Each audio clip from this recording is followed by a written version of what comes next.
माननीय सदस्यगण, item number 18 और item number 19 संविधान 129वां संशोधन विधेयक 2024 संघ राज्य क्षेत्र विधि संशोधन विधेयक 2024 दोनों को इंट्रोड्यूस के लिए एक साथ लेते हैं। दोनों बिल एक ही है। एक मिनट, सबको बुलाएं। इनको बुलाएं सर। एक सेकंड। मैं कई माननीय सदस्यों के इस विषय पर नोटिस प्राप्त हुए हैं। पूर्व में भी ये परंपरा रही है और वक्फ संशोधन विधेयक के समय भी और 1979 के टाइम भी, 1981 के टाइम भी, 1986 के टाइम भी, अलग अलग संविधान संशोधन भी और अन्य विधेयक के समय भी दलों के प्रमुख नेताओं को इस विषय पर अपने विचार व्यक्त करने के लिए परंपरा पूर्व में रही है। तो मेरा आग्रह रहेगा कि जो दल के नेता हैं वो अपनी बात को संक्षिप्त में रखें। जब बिल विधेयक आएगा उस समय आप डिटेल में चर्चा कर सकते हैं। श्री अर्जुन राम मेघवाल जी। Thank you, Honorable Speaker, sir.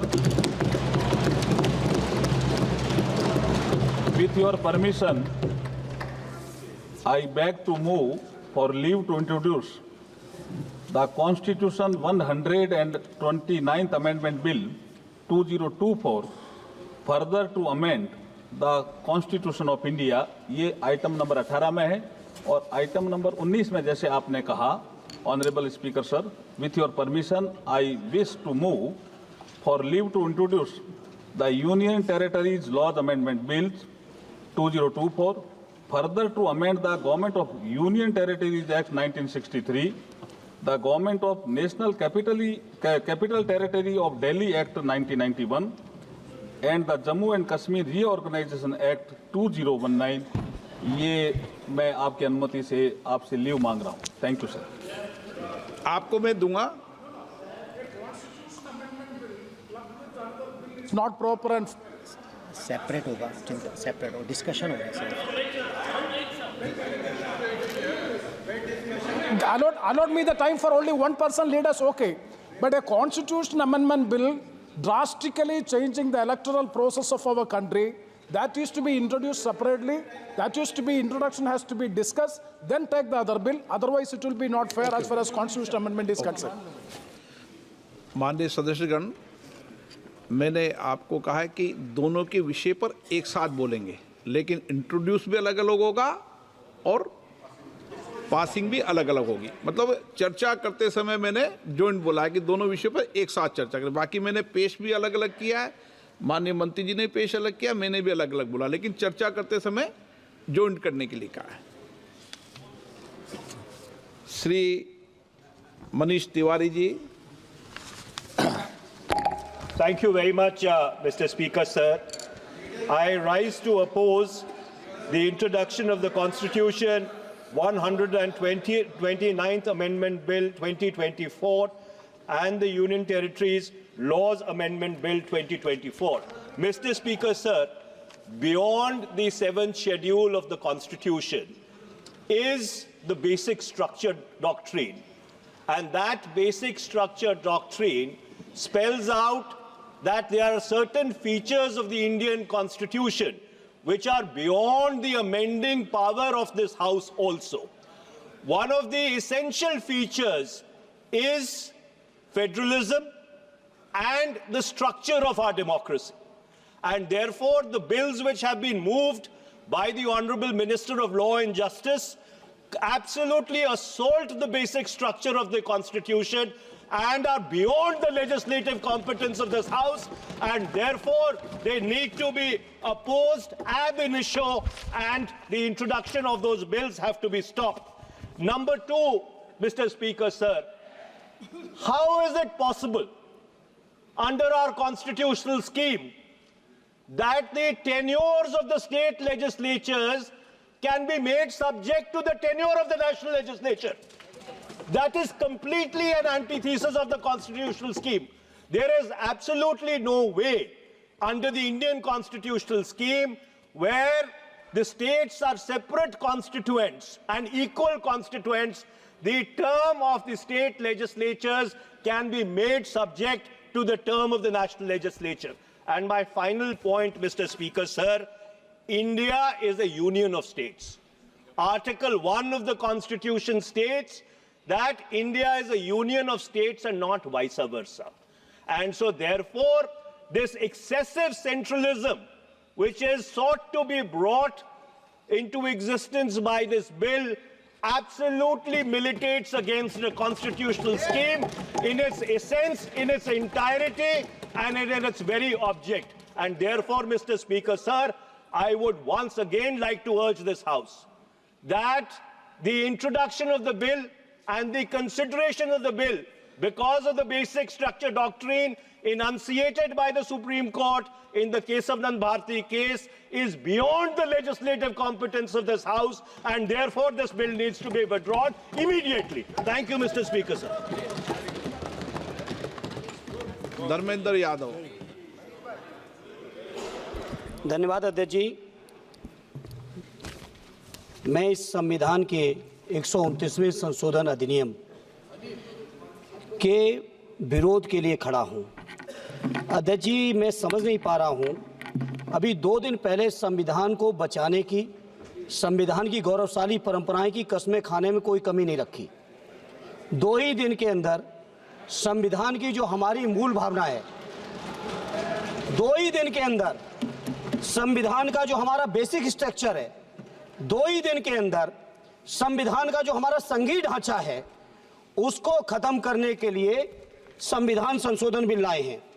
मैं मनीष तिवारी जी से सहमत हूं और अपनी पार्टी और अपने नेता आदरणीय अखिलेश यादव जी की ओर से कहना चाहता हूं, ये बिल पूरे देश के जो अलग अलग भेष भाषाएं, संस्कृति, क्षेत्र की जो मान्यताएं हैं, जो हमारे संविधान निर्माताओं ने बहुत सोच विचार के मंथन अध्ययन करके ये संघीय ढांचा तैयार किया था, राज्यों का गठन भी किया था, संस्कृति के हिसाब से, क्षेत्र के हिसाब से, भाषा के हिसाब से, परिस्थितियों और समय के हिसाब से।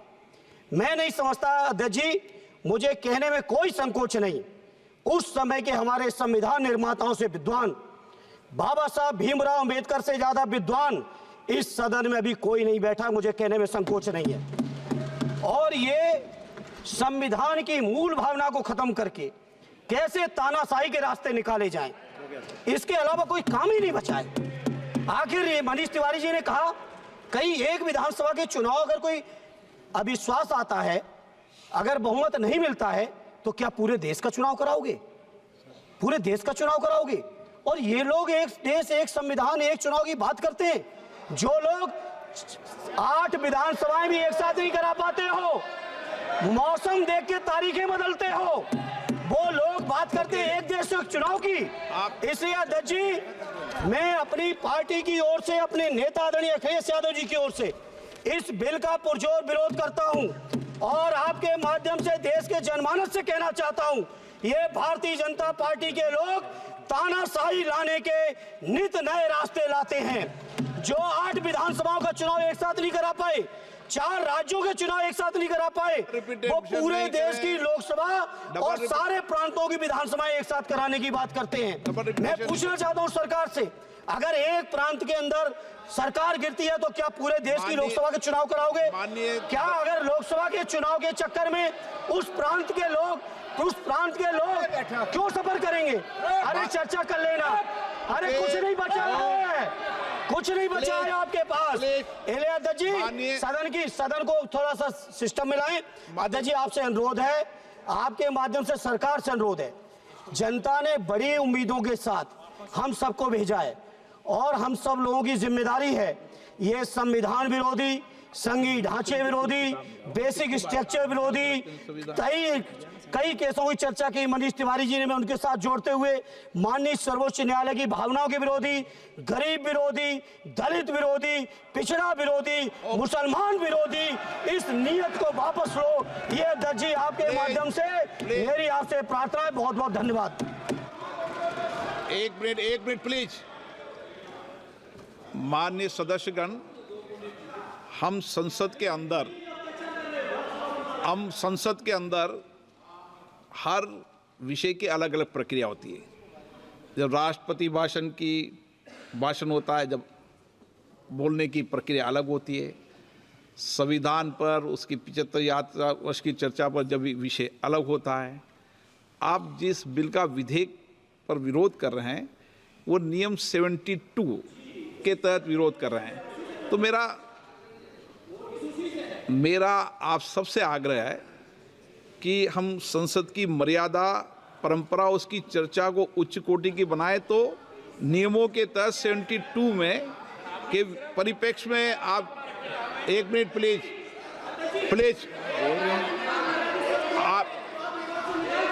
आप प्लीज मेरा ये आग्रह है, ऐसे नहीं बोलते बीच में। प्लीज बैठिए, ऐसे बीच में नहीं बोलते हैं। मैंने इसलिए आपसे कहा कि मैंने किसी को नहीं कहा कि मर्यादा बोली। मैंने कहा नियम 72 के तहत आप उस परिप्रेक्ष्य के अंदर बिल का विरोध करने का आपका अधिकार है, वह भी विधेयक की विधायी क्षमता, लेजिस्लेटिव कॉम्पिटेंस के विषय पर। लेकिन विषय गंभीर है, इसलिए मैं सभी माननीय सदस्यों आगे बोल रहा हूँ, उस परिप्रेक्ष्य के अंदर वो अपनी बात को कहें, संविधान की मर्यादाओं के अनुरूप अपनी बात कहें। मैं सभी माननीय सदस्यों को पर्याप्त अवसर दूंगा, पर जब बिल पर डिटेल चर्चा होगी तब आप जो भाषा बोल रहे हैं वह बोलने का अधिकार रहेगा। ठीक है, सब सहमत इस बात से? आपको देंगे, आप दोनों में से तय कर लो कौन बोलेंगे। हाँ, आप दोनों तय कर लो पहले। नोटिस है।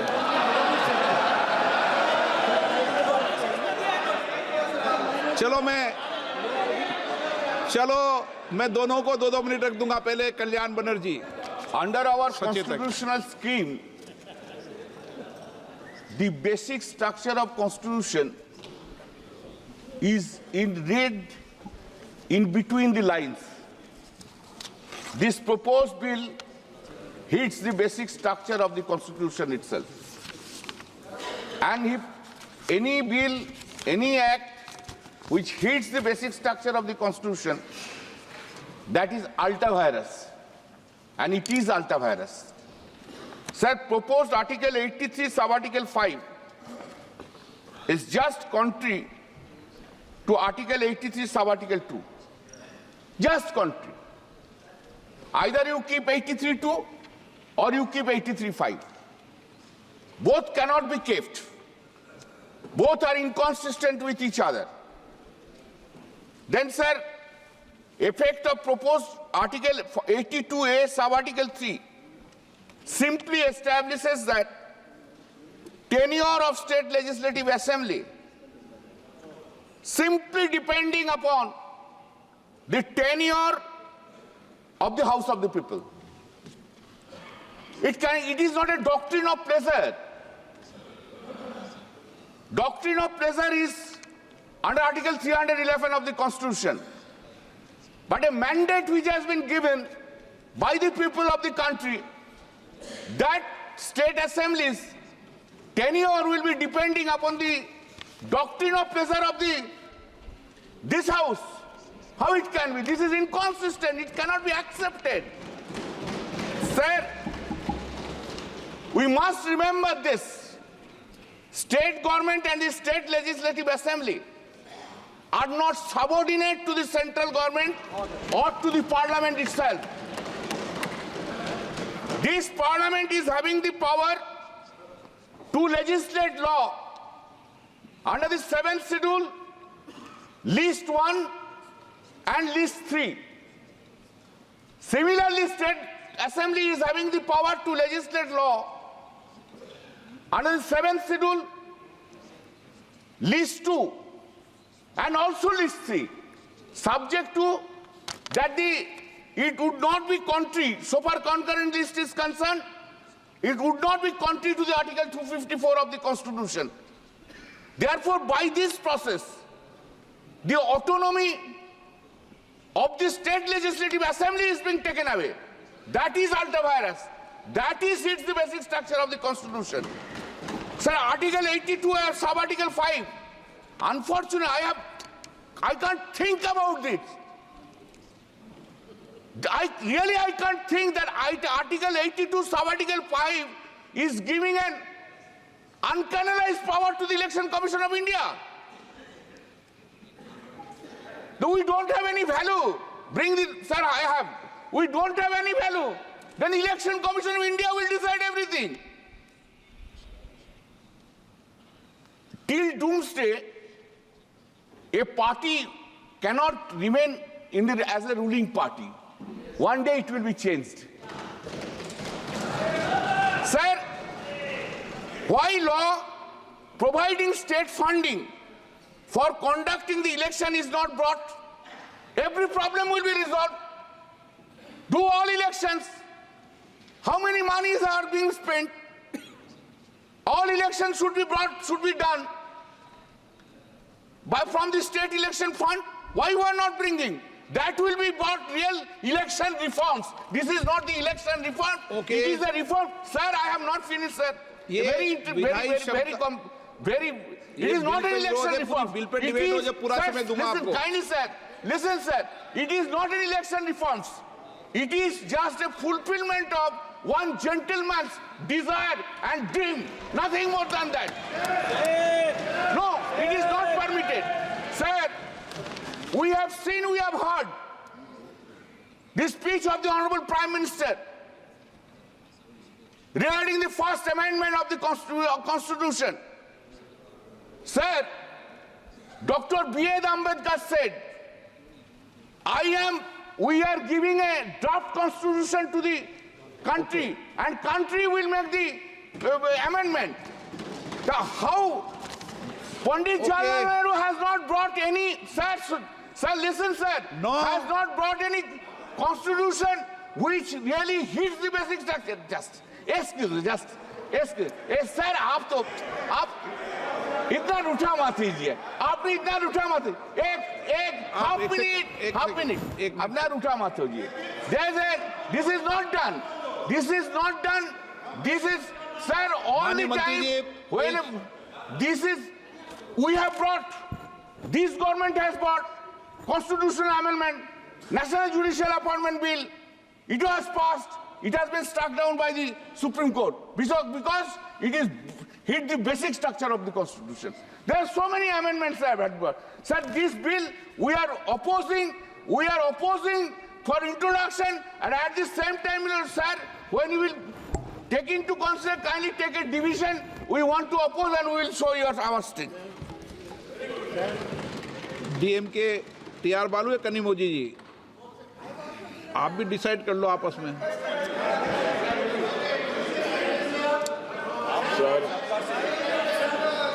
नहीं, वो कनिमोजी जी भी हाथ खड़ा कर रही है. मैंने कहा आप भी डिसाइड कर लो.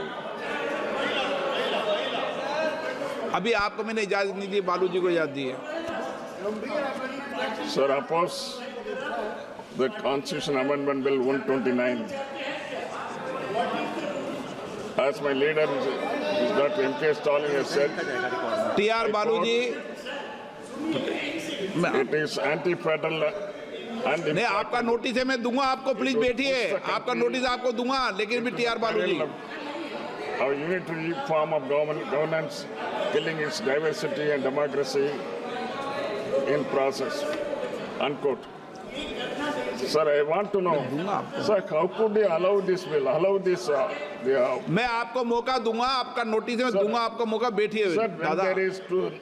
when the government is not having two-third majority, how could they allow this piece of legislation in this house?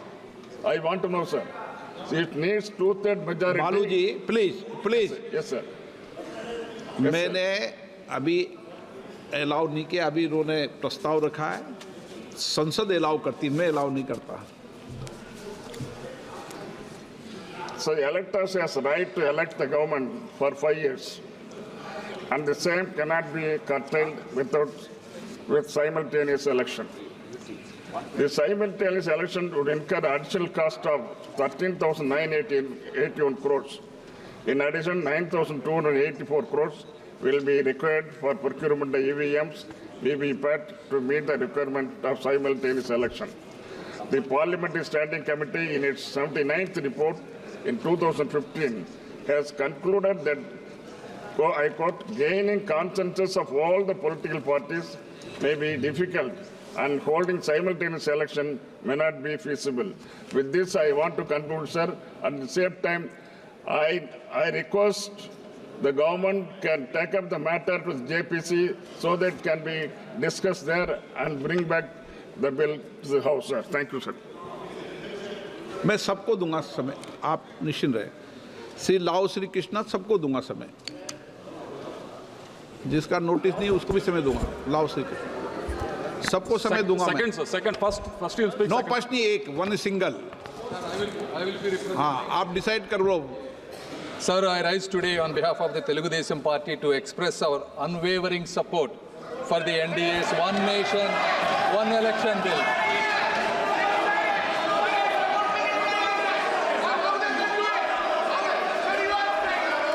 Sir, our party's... Sir, our party's guiding force, Sri Nara Chandrababu. एक minute. Rule 72 में है, लेकिन एक minute, हमने वक्त के समय भी सभी माननीय संसदीय कार्य मंत्री जी, आप बोलिए ना कुछ। आपने अध्यक्ष महोदय जी,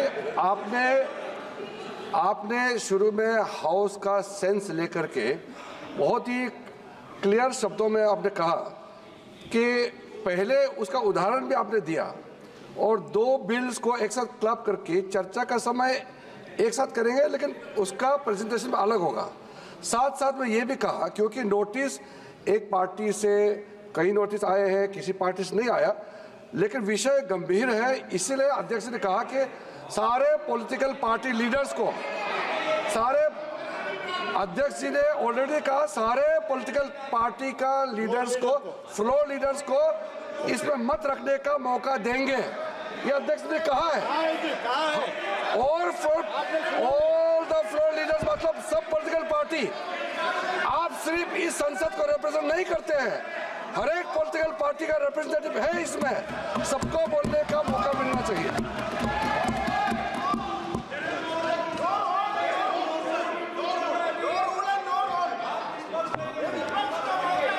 ओके, प्लीज बैठिए,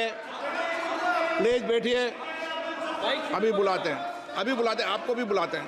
अभी मैं रूलिंग दे रहा हूँ, अभी प्लीज आप बैठिए। आप भी रूल की किताब बैठे हो तो मैं भी रूल की किताब लेके बैठा हूँ। अभी मैं बताता हूँ इस विषय पर। पहले हाँ, मैं अभी बोल रहा हूँ। हाँ, आप बैठे टिप्पणी मत कीजिए। इटी मोहम्मद बशीर जी, ओके, इटी मोहम्मद प्लीज, इटी मोहम्मद बशीर, हाँ, सर इटी मोहम्मद बशीर जी, समझ दिया आप। प्रेमचंदन जी क्लियर कर दिया सबको। चलो, इटी मोहम्मद बशीर जी, सर बेटे सर आप समझा दिया करो सबको। इटी मोहम्मद बशीर जी। Sir, I express my very strong opposition for the very presentation of this bill because of the pertinent reason. Number one, this is really an attack on the democracy and constitution and federalism of India. Sir, this amendment is implemented in some state will have tenure for less than 3 years even, which is against the vision mandate of the voters of this country. Sir, if this proposal is implemented in a way, its significance of the local issue will be undermined. That is another thing I want to point out. Because of this particular reason, I vehemently oppose this. Shri Anil Desai. Thank you. Thank you, Chairman, sir. Sir, I rise to oppose this introduction of the bill. Sir, Republic of India is a union of states. By introducing or while considering this bill, it will be a direct attack on the federalism it will be a sort of undermining the entity of states. So basic idea of the bill, introducing the bill, is to that expenditure which goes on unabated while elections are conducted, not simultaneously, but in different phases. And it is another reason which is being given that election code of conduct which comes into operation during elections halts the developing process of the states, and that affects the country as a whole. Sir, here my basic opposition is, as I said, that legislative competence of the states should not be undermined. It's a federalism which is being practiced, and that is the reason why I'm opposing. Only one thing I would say, that even Election Commission of India's competence itself should be checked. Election commissioners should come by way of elections. They should come with the go through the election process and get elected by the people. Because what we have witnessed during last 2 to 3 years, that whatever the decision which was given by the Election Commission in the state of Maharashtra, which is not accepted according to the democratic principles of the Constitution enshrined in the Constitution, sir. So I oppose this bill. Gaurav Gogoi जी के बाद में ruling दे दूं, पहले गौरव गोगोई जी बोले। Sir आप बोलिए sir, चर्चा है या 72 है, आप बोलिए पहले। देखिए, ये अध्यक्ष पर निर्भर करता है कि वो उस विषय को किस तरीके से लेते हैं, ठीक है ना। नियम 72, नियम उपनियम 1 पहला परंतु वर्णित किया करता है कि यदि विधेयक पूर्व स्थापन का विरोध इस आधार पर किया जाता है कि विधेयक की विषय वस्तु इस सभा की विधायन क्षमता से परे है। अब सबसे पहले वक्ता माननीय मनीष तिवारी जी ने ये विषय रखा और वक्ताओं ने भी रखा ये विधायन क्षमता से परे है, और इसीलिए जब ये विषय रखा तो मैंने इस विषय को कहा तो विधायन तो अध्यक्ष अन्य सदस्यों को विधेयक के बंदों पर अपने मत रखने की अनुमति प्रदान की जा सकती, इस तहत किया। हाँ, आप गौरव गोगोई जी के बाहर जा सकते हैं, मतलब धन्यवाद सर। ये लेकिन हाँ भी जा सकते हैं, वही तो पूछ रहे। एक सेकंड मैं अध्यक्ष जी जो बोले हैं वो ध्यान से सुना हूं। उन्होंने 72 के बाहर जाने का नहीं कहा है। उन्होंने कहा कि माननीय सदस्य मनीष तिवारी ने 72 का हवाला देकर जो विचार व्यक्त किए हैं और जो विरोध किया है, इस पर सदन का कोई भी सदस्य अपने विचार रख सकता है। अब कांग्रेस पार्टी में विचार रख सकता है मतलब विरोध ही करना है, मगर विचार व्यक्त कर सकते हैं इसका मतलब होता है पक्ष में भी बोल सकते हैं। नहीं, मैं आदरणीय गृह मंत्री को मैं यही कहना चाहूंगा कि अगर कोई पार्टी इसका समर्थन करना भी चाहे तो भी वो समर्थन 72 पे ही रह सकता है, जनरल वो चर्चा में नहीं ला सकते समर्थन के लिए।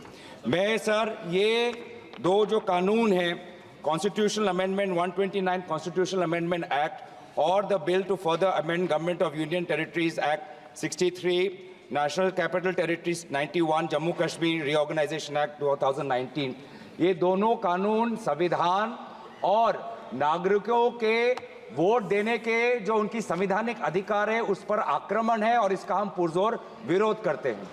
विरोध का आधार ये है कि इस सबसे पहले 82(5) में चुनाव आयोग को जो यहाँ पे ताकत दी गई है कि चुनाव आयोग आज राष्ट्रपति को अपना एक निर्णय दे सकते हैं कि कब निर्वाचन हो सकता है। ये कभी भी इससे पहले चुनाव आयोग की ऐसी ताकत भारत के संविधान के निर्माताओं ने नहीं बनाया है। चुनाव आयोग की क्या सीमाएं हैं वो आर्टिकल 324 में है, जहां पर इलेक्शन कमीशन को बस कैसे सुपरवाइज करना चाहिए, कंट्रोल करना चाहिए, इलेक्शन रोल कैसे बनाना चाहिए, वहीं तक ही चुनाव आयोग की क्षमताओं का सीमा बनाया है। लेकिन इस संविधान ने चुनाव आयोग को असंवैधानिक गैर कानूनी ताकत दी है। राष्ट्रपति अगर कोई परामर्श लेते हैं तो सिर्फ काउंसिल ऑफ मिनिस्टर से परामर्श लेते हैं, वो कभी भी वो चुनाव आयोग से परामर्श नहीं लेते हैं। ये एक गैर संवैधानिक इन्होंने एक ढांचा बनाया है। राष्ट्रपति जी अगर काउंसिल ऑफ मिनिस्टर्स की एडवाइस लेते हैं 74 जो article 74 of constitution of India में है, या वो article 356 of constitution of India वो सिर्फ गवर्नर के रिकमेंडेशन पे ले सकते हैं, 356 गवर्नर के रिकमेंडेशन पे या 74 के अनुसार काउंसिल ऑफ मिनिस्टर्स के रिकमेंडेशन में। ये पहली बार ये एक ऐसा कानून लाए हैं कि राष्ट्रपति अब चुनाव आयोग के भी रिकमेंडेशन पर एक निर्णय ले सकते हैं। ये पूरी तरीके से इसका विरोध करते हैं।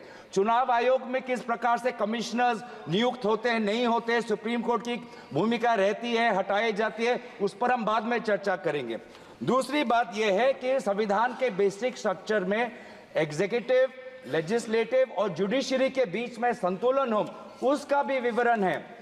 आज इस बिल के द्वारा आदरणीय राष्ट्रपति जी को ज्यादा शक्ति दिया गया है कि वो अपने सुपरिंटेंडेंट से एक नए 82A के द्वारा अब वो विधानसभाओं को भंग कर सकती है। ये एक्सेसिव पावर इस बिल में चुनाव आयोग को भी दिया गया है और राष्ट्रपति जी को भी दिया गया है। और यहाँ पे जो मुद्दा उठाया है कि ये कि चुनाव आयोग का ये जो खर्च है कम करना चाहते हैं, चुनाव आयोग के खुद उन्होंने कबूल किया है कि 2014 की चुनाव आयोग में कितना पैसा खर्च हुआ, लगभग 3700 करोड़। ये 3700 करोड़ के लिए ऐसा एक गैर संवैधानिक कानून ये लाए हैं, ये पूरी तरीके से ये तथ्य के खिलाफ है। हम दोबारा कहना चाहते हैं कि संविधान और एक नागरिक जो आर्टिकल 14 जो उसको वोट देने का अधिकार देते हैं, वो जब वोट देता है तो हमारे संविधान में लिखा है कि जो 5 ईयर टर्म है, जो 5 ईयर टर्म है आर्टिकल 83(2) में हाउस ऑफ पीपल को और आर्टिकल 172(1) में जो 5 ईयर टर्म है उसके साथ खिलवाड़ नहीं कर सकते। ये एक गलत नीति आयोग के रिपोर्ट के आधार पर ये कहना चाहते हैं कि 5 ईयर टर्म अनिवार्य नहीं है। 5 ईयर टर्म अनिवार्य है, ये नीति आयोग के रिपोर्ट में नहीं जाए। नीति आयोग कोई संवैधानिक कोई बॉडी नहीं है जो इस प्रकार का ये परामर्श दे पाए। तो इसीलिए मैं बस इतना ही कहना चाहूंगा कि ये दोबारा अगर इनको लगता है कि प्रधानमंत्री मोदी जी पर के प्रचार से ये पूरे ये भारत के चुनाव को छीनेंगे तो हम ये चोरी नहीं होने देंगे और हम बिल का विरोध करते हैं। इस बिल को जेपीसी में भेजा जाए। माननीय सदस्यगण ने 1 मिनट प्लीज, 1 मिनट।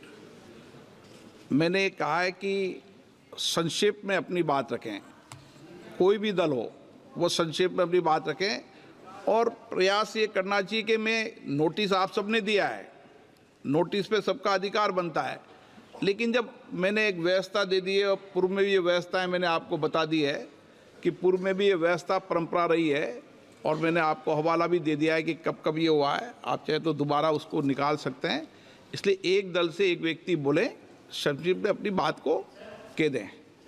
आप दादा इतनी आपको पार्टी ने चुप 1 मिनट रहिए ना। हाँ, 1 मिनट। चंद्रशेखर जी आप अपनी बात कहते। हाँ। Honorable Speaker, sir. हाँ। I rise today on behalf of the Telugu Desam Party to express our unwavering support for the NDA's One Nation and One Election bill. Sir, our party's guiding force, Sri Nara Chandrababu Naidu ji, has always championed transformative ideas and is well recognized and respected as a visionary leader, sir. TDP is deeply committed to nation-building initiatives such as Vikasit Bharat 2047 and aims to align them with Vikasit Andhra 2047, reflecting the true spirit of cooperative federalism and a shared vision for progress and development. Sir, there are several advantages of One Nation, One Election bill, but I would like to quote 4. Number one, reduced expenditure and logistical efficiency, sir. Although the official figures for the 2019 Lok Sabha elections vary, news reports estimate the Election Commission of India has spent more than 6,000 crores, sir. In 2024, The estimate of spent was more आप than संक्षिप्त 10,000 में- crores, sir. संक्षिप्त में okay, आप पक्ष रख दें बस। No, sir. No, please, let me. Sir, let me, give me 2 minutes. Come on. No. The Law Commission 2018 draft report and 27 Niti Aayog report estimates if Okay, both the Manya elections Mantriji, are done please. simultaneously, Please. the cost would Okay. reduce. The cost would reduce at least up to 40%, sir. If the elections are held simultaneously, the voter turnaround would be increased up to 7%, sir. Sir, if the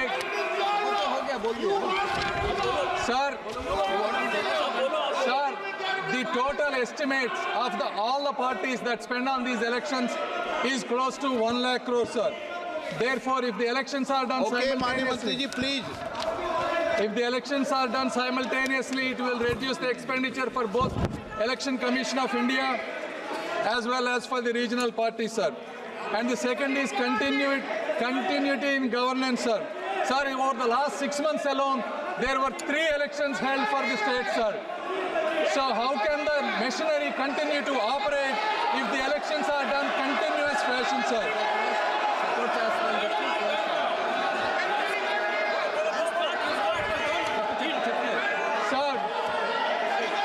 Sir, fourth and probably the most important, sir, in this age, election campaigns amplified by media and technology no longer remain regional, but continuously influence the entire nation, creating large-scale ripple effects, sir. This constant political messaging encourages deep polarization and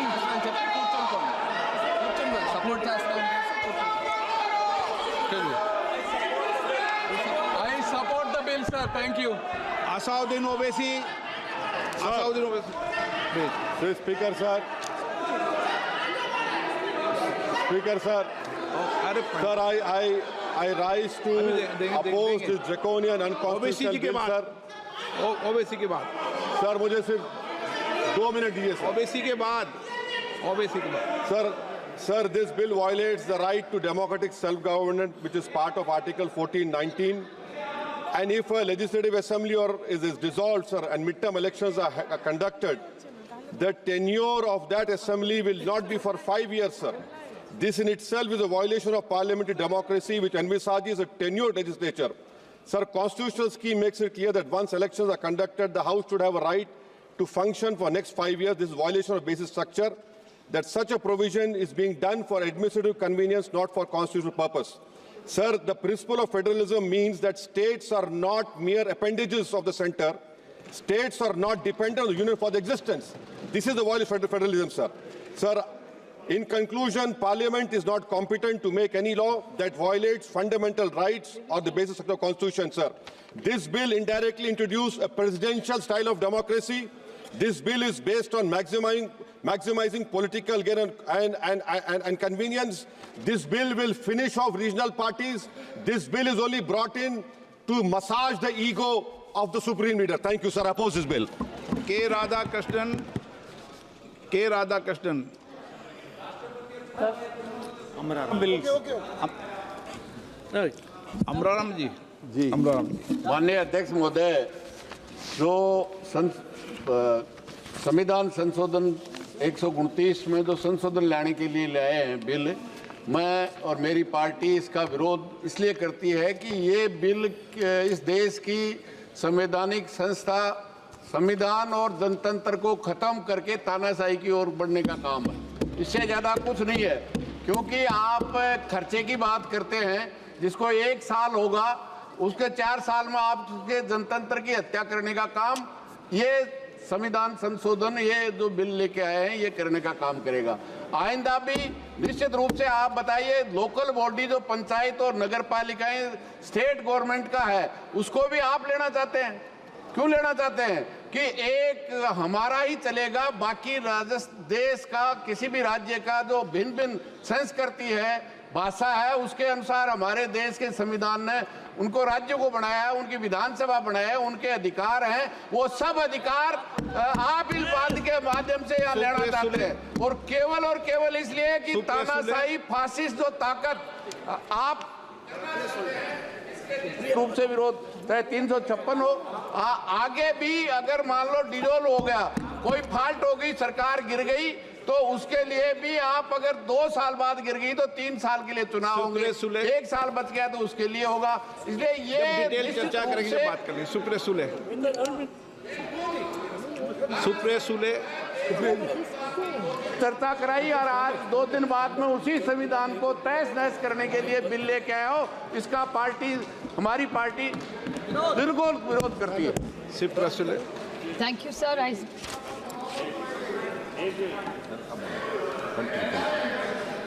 Sir, on behalf of the Nationalist Congress Party SP, I oppose the 129th Constitution Amendment Bill. Clearly, most of my colleagues have made the 3 most important points: that this is completely against federalism and the Constitution of India. The centre and the states have their own tenures and terms. So I think to mix the two is not fair, because the Article 356, because just last week, sir, we debated Article 356, and in the case of S.R. Bommai versus the Constitution of India, dissolving of assemblies was something which both sides have objected, and both sides have done it. So if we object to this, why are we giving this authority to the Election Commission to dissolve assemblies who are elected for 5 years? So I think to break these tenures is completely objectionable, and India is a union of states. Central government cannot. Cooperative federalism is something which we are so proud of. So I request the Honorable, the Government of India, either to withdraw the bill or send it to a joint parliamentary committee, so we have a detailed discussion, and we'll be happy to support as long as it comes to a joint parliamentary committee. Thank you, sir. संक्षिप्त में बोलना श्रीकांत जी, सब संक्षिप्त में बोलो भाई। धन्यवाद अध्यक्ष जी। आज मैं अपनी पार्टी लेट हिम स्पीक। दादा बेटे आपको मिला नहीं, इसलिए हमें भी आप वंचित मत कीजिए। बस एक्सप्रेस करना चाहते हैं हम भी। मैं आज अपनी पार्टी। माननीय अध्यक्ष जी, माननीय सदस्य बालू साहब ने कहा कि इसको जेपीसी को दे देना चाहिए। जब ये संविधान सुधार का विधेयक, संवैधानिक संशोधन जब कैबिनेट में चर्चा में आया, तब प्रधानमंत्री जी ने स्वयं मंशा व्यक्त करी थी कि इसको जेपीसी को देना चाहिए। इस पर विस्तृत चर्चा सभी स्तर पर होनी चाहिए। इसलिए मुझे लगता है कि इसमें सदन का ज्यादा समय जाया करे बगैर, अगर मंत्री जी कहते हैं कि इसको जेपीसी को सौंपने के लिए वो तैयार है, तो जेपीसी में सारी चर्चा होगी, और जब जेपीसी के रिपोर्ट के आधार पर कैबिनेट इसको पारित करेगी, तब भी फिर से चर्चा होनी है। तो मैं मानता हूं कि माननीय मंत्री जी अगर जेपीसी में रखने की इच्छा व्यक्त करते हैं, तो यहीं पर एक चीज समाप्त हो जाएगी। अध्यक्ष जी, जो ये चर्चा हुई है, इसका जवाब देने के बाद जो नियम 74 है, जिसमें मैं एप्रोप्रिएट जो मोशन ला करके और जेपीसी के गठन का प्रस्ताव निश्चित रूप से करूंगा, निश्चित रूप से जेपीसी के गठन का प्रस्ताव करूंगा। रूल 74 के तहत जेपीसी के गठन का प्रस्ताव है और सरकार की इच्छा भी है। श्रीकांत शिंदे जी, संक्षिप्त में मैं सबको बोलने का मौका दूंगा, लेकिन 1-1 मिनट में अपनी बात करें, विषय पर समाप्त कर दे। आपके दल के लोगों ने डिटेल बोल दिया। श्रीकांत शिंदे जी, आज मैं अपनी पार्टी शिवसेना की तरफ से 129 कॉन्स्टिट्यूशन अमेंडमेंट बिल और यूनियन टेरिटरीज अमेंडमेंट बिल पर बोलने के लिए खड़ा हूँ। मैं शिवसेना और हमारे नेता एकनाथ शिंदे जी की तरफ से इस बिल का पूरी तरीके से समर्थन करता हूँ, और आज यहाँ पर विपक्ष वाले 6 महीने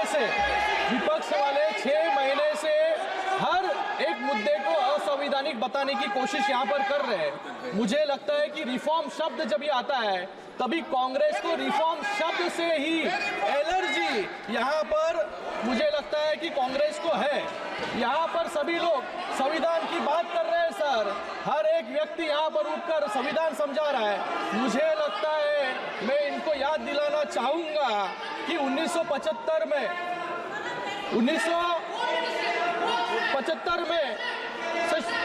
इंदिरा गांधी सर ये बिल जो 1975 को शुरू करता हूँ, इंदिरा गांधी जी को इलाहाबाद हाईकोर्ट ने इलेक्शन मैल प्रैक्टिस। अरे वो विषय क्या है, आप संक्षिप्त में करिए। सर एक पॉइंट बोल रहा हूँ सर, यानी इलेक्शन मैल प्रैक्टिस और यानी चुनावी भ्रष्टाचार के लिए गिनती पाया और 6 साल के लिए डिस्क्वालीफाई कर दिया। उस जज के साथ कैसा व्यवहार हुआ ये पूरा देश यहाँ पर जानता है। और सिर्फ 3 दिन में 29वां संविधान संशोधन लाकर प्रधानमंत्री, राष्ट्रपति और लोकसभा अध्यक्ष को जुडिशियल रिव्यू से बाहर कर दिया। ये इनका संविधान है सर, ये फेडरलिज्म। माननीय सदस्य please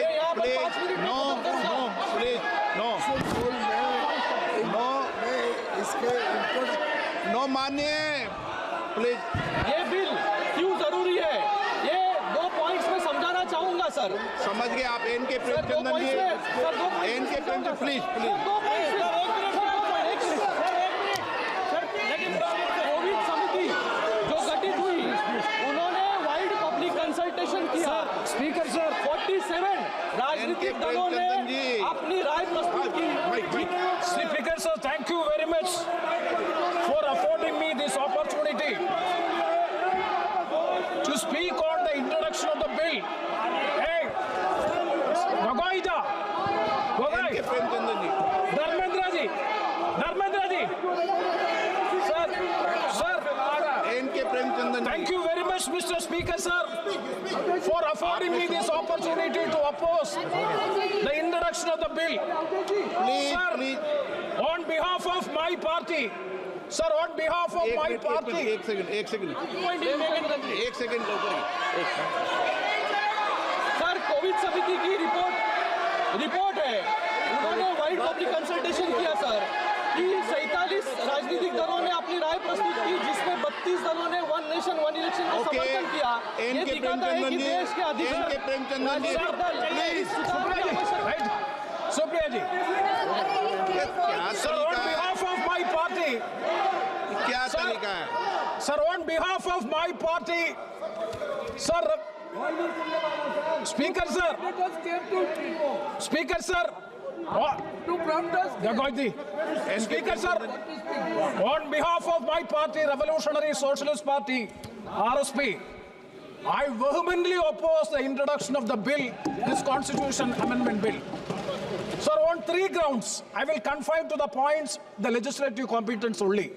I fully associate with the observations made by, very crisply, he has made it in a very good sense. I fully associate with the submission made by Sri Manish Tiwari ji. Sir, 3 grounds. Number 1 is, it attacked the basic root of federalism of the Constitution. And number 2, the provisions of the bill are uncertain and not clear regarding the conduct of elections in the Legislative Assembly subsequent to the notification making the appointed date. And the third one is the statement of objects and reasons are not satisfying the contents of the bill. And one more thing is there, Article 368, I will elucidate it further. Sir, I will be fully within the scope. Sir, drastic structural change in the electoral process in the legislative assemblies. All the states should have been properly consulted before bringing this legislation. I fully agree with the other learned members have already cited. By virtue of this bill, if it is made in law, definite, the state legislative assembly and the state will become the subordinates to the House of the People and the union government. That is essentially against the basic principles of the federal character. And see, sir, Article 368, I do agree with the government. Article 368 does not expressly mention about the legislature's consent, that is more than half of the legislative assembly's concurrence regarding this provision. But I would like to quote a case, that is Kinto Holohan versus Chichilu. In 1993, The 52nd amendment was challenged. The validity of the 52nd amendment was challenged in the Supreme Court, and the Supreme Court has struck down 2 paragraphs of this act passed by the Parliament, 52nd amendment, only because of the reason, those, sir, very technical point, sir, though there is no explicit provision in Article 368 so as to have the consent of the more than half of the legislature, even then the Honorable Supreme Court has struck down 2 paragraphs of 52nd Amendment Bill, which is included in the 10th schedule. Sir, included in the 10th schedule. Disqualification of members due to defection by virtue of the anti-defection law. So, sir, the state has to be properly consulted. Federal character is good, and the third is a practical. I would like to know from the Honorable Home Minister. Sir, what point? Technical. No point. Sir, purely technical. One second. Sir, 2008, sir, 2027 and 2028.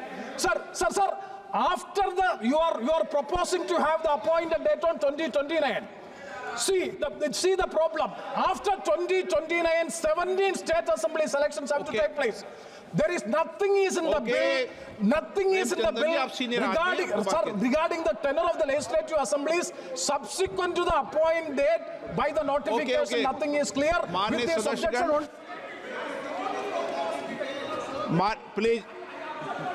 Please एक minute बैठिए बहुत हो गया बैठिए एक minute बैठिए एक minute point of order बाद में लेंगे। माननीय सदस्यगण, पहले भी मैंने सारी व्यवस्था दे चुकी है और मैंने पूरी परंपरा पुरानी भी सब बता चुका हूं आपको।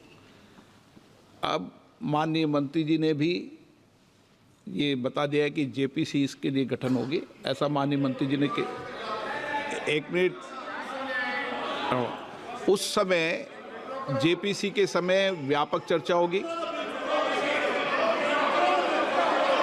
और सब दल के सदस्य होंगे, उसमें डिटेल चर्चा होगी और उसके बाद जब बिल आएगा उस समय आपको व्यापक चर्चा, आप जितने समय चाहोगे उतने घंटे आपको व्यापक चर्चा दी जाएगी, पूरा समय दिया जाएगा, सबके दल के सदस्यों को समय दिया जाएगा। ये मैं आपसे कह सकता हूं कि उस समय जब इस बिल पे लाएगा तो पूरी डिटेल चर्चा होगी सभी माननीय सदस्यों को। जितने दिन आप चर्चा जाएंगे उतने दिन से आपको चर्चा का समय दिया जाएगा। मैं माननीय मंत्री जी से आग्रह करता हूं अपनी बात रखें, मैं सबको मौका दूं। धन्यवाद अध्यक्ष जी। अभी जो माननीय सदस्यों ने इस बिल के इंट्रोडक्शन पे अपनी आपत्ति उठाई है, जो विशेष रूप से लेजिस्लेटिव कॉम्पिटेंस से संबंधित है, मैं मेरी बात ज़्यादातर लेजिस्लेटिव कॉम्पिटेंसी के विषय पे ही रखना चाहता हूं। माननीय सदस्यों द्वारा rules of procedure and conduct of business in Lok Sabha के रूल 72 में वर्णित procedure when introduction of A bill opposed, इसके तहत जो आपत्तियां उठाई गई है वो उसके बारे में मैं कुछ बातें माने सदन में कहना चाहता हूं। सर, एक विषय आया कि आर्टिकल 368 का ये उल्लंघन करता है। माननीय अध्यक्ष जी, आर्टिकल 368 संविधान में जो संशोधन करने की प्रक्रिया है उसके बारे में बताता है और संसद को शक्ति देता है। तो ऐसा तो है नहीं कि 368 संविधान में ही लिखा हुआ है।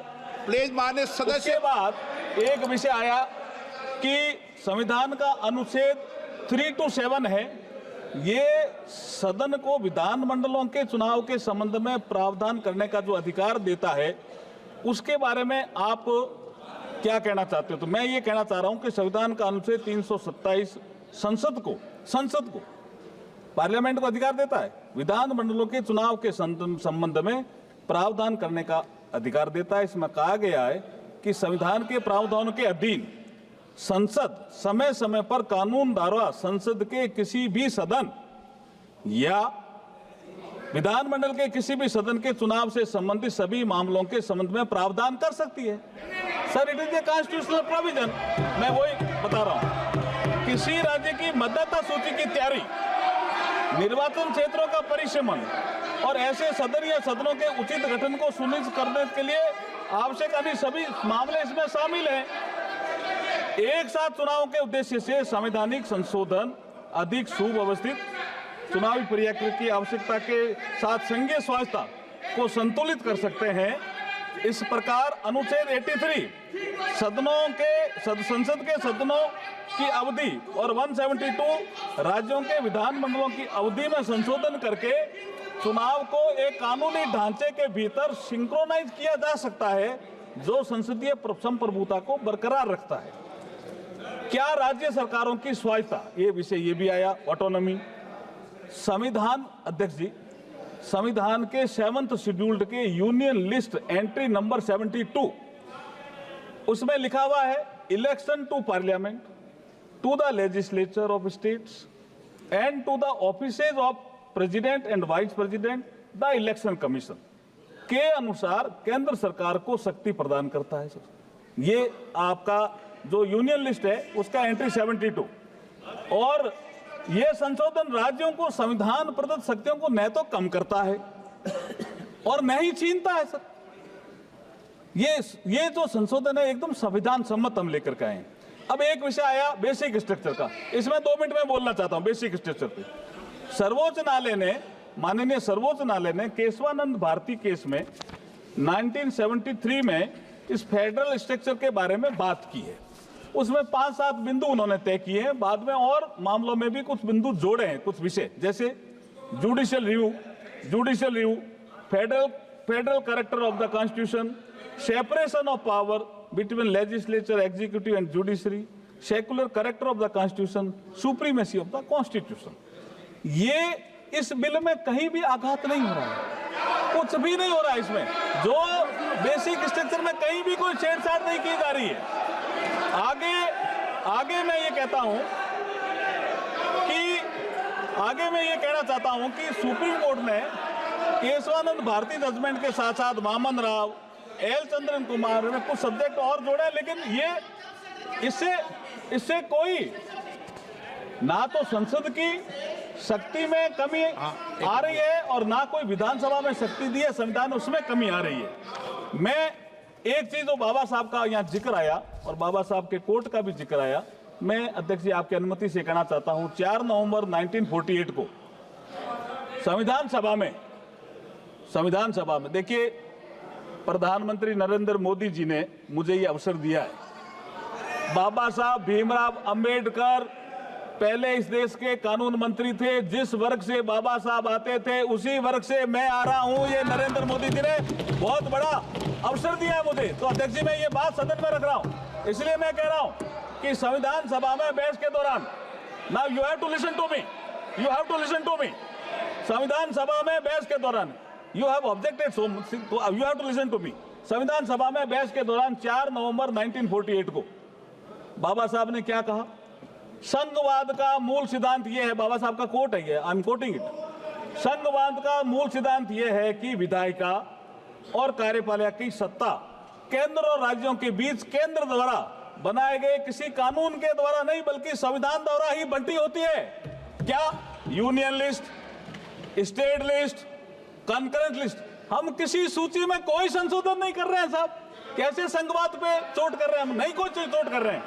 दूसरा, बाबा साहब ने कहा था भारतीय संघ राज्यों के बीच किसी समझौते का परिणाम नहीं है।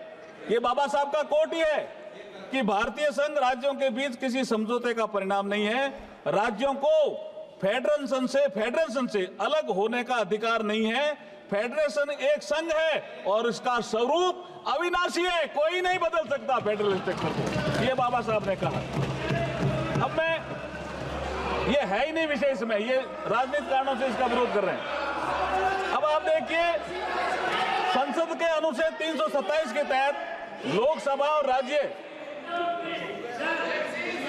विधानसभाओं को चुनाव को एक साथ कराने के लिए संविधान में उचित संशोधन करने का अधिकार है, जब मैंने बताया।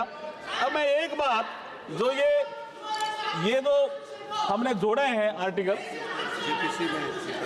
जोड़े हैं, हाँ ठीक है, आर्टिकल जोड़े हैं, उसमें मैं एक बात अध्यक्ष जी कहना चाहता हूं, जब बात जेपीसी की आई गई तो डिटेल चर्चा जेपीसी में होगी। कुछ तो बोल दे। हाँ, जेपीसी में होगी, लेकिन आज मैं चूंकि आपने अवसर दिया, मैं हमारे पूर्व राष्ट्रपति रामनाथ कोविंद जी का धन्यवाद करना तो चाहूंगा, और उनके जो एचएलसी में जुड़े हुए सदस्य हैं उनका भी धन्यवाद करना चाहूंगा। गृह मंत्री जी भी उसमें थे। कितने डिटेल डिस्कशन हुआ, ये कह रहे अचानक ही आ गया। अध्यक्ष जी, 1983 से चुनाव आयोग ने अपनी वार्षिक रिपोर्ट में लोकसभा और विधानसभाओं के चुनाव एक साथ कराने का विचार किया। 41 साल से पेंडिंग है ये। अलग अलग कमेटियों ने भी किया, स्टैंडिंग कमेटी ने भी किया, फिर एचएलसी गठित हुई, और ये कह रहे दलों से बात नहीं हुई। 19 जून 2019 को संसद भवन में प्रधानमंत्री जी की अध्यक्षता में सर्वदलीय बैठक आयोजित की गई थी, और उसमें सभी लोग थे, और उसमें 19 राजनीतिक दलों ने भाग लिया। 16 राजनीतिक दलों ने चुनाव एक साथ कराने का समर्थन किया, 3 ने विरोध किया। तो इसका मतलब बहुमत हमारे साथ था। फिर अध्यक्ष जी, मैं आपको याद दिलाना चाह रहा हूं, आपने केवड़िया में पीठासीन अधिकारियों की बैठक बुलाई थी, याद है ना आपको? प्रधानमंत्री जी ने केवड़िया गुजरात में 26 नवंबर 2020 को 80वें अखिल भारतीय पीठासीन अधिकारी सम्मेलन के समापन सत्र में भी संबोधन के दौरान एक चुनाव कराने की बात रखी। आपने इसको डिस्कस किया। सारे स्टेट के जो प्रिजाइडिंग ऑफिसर थे वो इससे सहमत थे, और आप भी सहमत थे। और ये स्वीडन में भी, जर्मनी में भी, बेल्जियम में कई जगह चल भी रहा है। मैं अब जेपीसी पे आ रहा हूं, लेकिन उससे पहले एक बात तो कहना चाहूंगा सर। ये 41 साल से मामला पेंडिंग था। हमारा जो नेता है नरेंद्र मोदी जी, उसके बारे में एक बात तो कहना चाहूंगा कि जो 41 साल से मामला पेंडिंग था, किसी ने ध्यान नहीं दिया, और नरेंद्र मोदी जी ने ध्यान दिया। क्या कहा? जो निर्णय लेता है सदा, जो निर्णय लेता है सदा, देश हित की खातिर जग में, साहस से करता दूर सदा, जो भी बाता आदि मग में। मग का मतलब ये मार्ग है। ये इलेक्शन का एक प्रोसेस था, चक्र टूट गया साहब 71 में, तो बाधा आ गई। जो निर्णय लेता है सदा, देश हित की खातिर जग में, साहस से करता दूर सदा, जो भी बाता आती जग में, अपना सर्वस्व लगा कर भी अपना कर्तव्य निभाता है। जो नेता दूरदर्शी होता है वही इतिहास बनाता है। आज इतिहास बनाने का अवसर आया है। मैं जेपीसी में भेजने का भी प्रस्ताव करता हूं, और अगर आपकी अनुमति हो कि वे दोनों item, I introduce the bill also, both item number 18 और आइटम नंबर 19। प्रश्न ये कि हाँ डिवीजन देंगे, प्लीज। हाँ देंगे डिवीजन, डिवीजन का समय तो आने दो। माननीय सदस्य, आप वरिष्ठ सदस्य हो, प्लीज। प्रश्न ये कि विधेयक को पुनः स्थापित करने की अनुमति प्रदान की जाए। जो सदस्य इसके पक्ष में वहां गए, जो सदस्य विरोध में ना गए,